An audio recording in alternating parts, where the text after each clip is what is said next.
மே 7ஆம் தேதி தேர்தல் நடைபெறும் கர்நாடகாவின் 14 தொகுதிகளிலும் பிரச்சாரம் தீவிரமடைந்திருக்கிறது.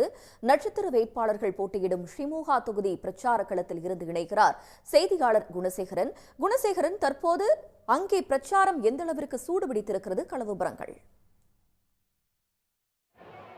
நிச்சயமாக கர்நாடகாவில் இருக்கக்கூடிய மொத்தம் 28 தொகுதிகளில் கடந்த 26ஆம் தேதி 14 தொகுதிகளுக்கு தேர்தல் முடிந்திருக்கக்கூடிய சூழ்நிலையில் எஞ்சி இருக்கக்கூடிய 14 தொகுதிகளுக்கு வரும் 7ஆம் தேதி தேர்தல் என்பது நடைபெற இருக்கின்றது. குறிப்பாக ஏற்கனவே பெங்களூரு மற்றும் தென் கர்நாடகா பகுதிகளில் தேர்தல் முடிந்திருக்கக்கூடிய நிலையில் வட கர்நாடகாவில் குறிப்பாக ஷிமோகா, பெல்காம், தார்வாட் உள்ளிட்ட 14 தொகுதிகளுக்கான அந்த தேர்தல் என்பது 7ஆம் தேதி நடைபெற உள்ள நிலையில்தான் இந்த பிரச்சாரம் என்பது சூடுபிடித்திருக்கின்றது.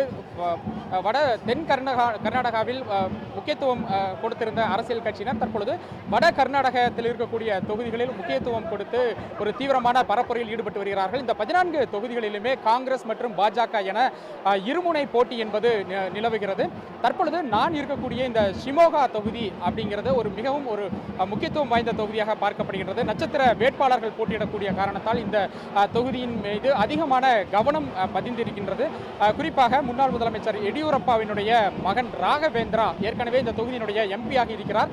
பாஜகவின் சார்பில் அவர் இந்த தொகுதியில் களம் இறக்கப்பட்டிருக்கின்றார். காங்கிரஸ் கட்சியை பொறுத்தவரைக்கும் நடிகர் சிவராஜ்குமாரினுடைய மனைவி கீதா சிவராஜ்குமார் இந்த தொகுதியில் காங்கிரஸ் வேட்பாளராக நிறுத்தப்பட்டிருக்கின்றார். இவர்கள் 2 பேரும் மட்டும் இல்லாமல் முன்னாள் துணை முதலமைச்சர் ஈஸ்வரப்பா இந்த தொகுதியில் சுயேட்சையாக போட்டியிருக்கிறார். கடந்த ஆண்டுடன் தேர்தலில் இருந்து ஓய்வு பெறுவதாக அறிவித்திருந்த ஈஸ்வரப்பா தனது மகனுக்கு சீட் கிடைக்காத ஒரு காரணத்தினால் எடியூரப்பாவினுடைய மகன் ராகவேந்திராவை தோற்கடிப்பதற்காக இந்த தொகுதியில் சுயேட்சையாக களம் இறங்கியிருக்கிறார்.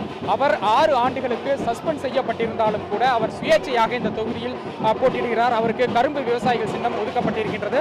ஆனாலும் பாஜகவில் இருந்து அவர் விலக்கப்பட்டாலும் கூட மோடியினுடைய பணத்துடன் அவர் இந்த தொகுதியில் பிரச்சாரம் செய்து வருவது பாஜகவிற்கு வேட்பாளர் ராகவேந்திராவிற்கும் ஒரு புது நெருக்கடியை ஏற்படுத்தி இருக்கின்றது. இதனால் அவர்கள் நீதிமன்றத்திலும் கூட வழக்கு தொடர்ந்திருக்கிறார்கள். இது ஒரு புறம் இருக்கக்கூடிய சூழ்நிலையில் தான் தற்பொழுது நாம் நேரடியாக பார்க்கலாம். பாரதிய ஜனதா கட்சியினுடைய வேட்பாளர் ராகவேந்திரா ஒரு தீவிரமான வாக்கு சேகரிப்பில் ஈடுபட்டு வருகின்றார்.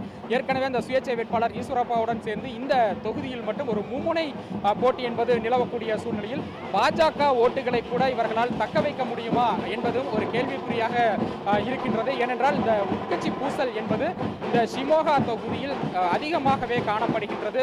ஈஸ்வரப்பா ஒருபுறம் சுயேட்சை வேட்பாளராக களம் இறங்கி மோடியினுடைய படத்துடன் தீவிரமான ஒரு பிரச்சாரத்தில் ஈடுபட்டு வரக்கூடிய சூழ்நிலையில் உண்மையான பாஜக நாங்கள் தான், எங்களுக்கு தான் நீங்கள் வாக்களிக்க வேண்டும் என மறுபுறம் எடியூரப்பாவும் அவரது மகன் ராகவேந்திராவும் வீதி வீதியாக சென்று மக்களை சந்தித்து தற்பொழுது தேர்தல் பிரச்சாரத்தில் ஈடுபட்டு வருகிறார்கள்.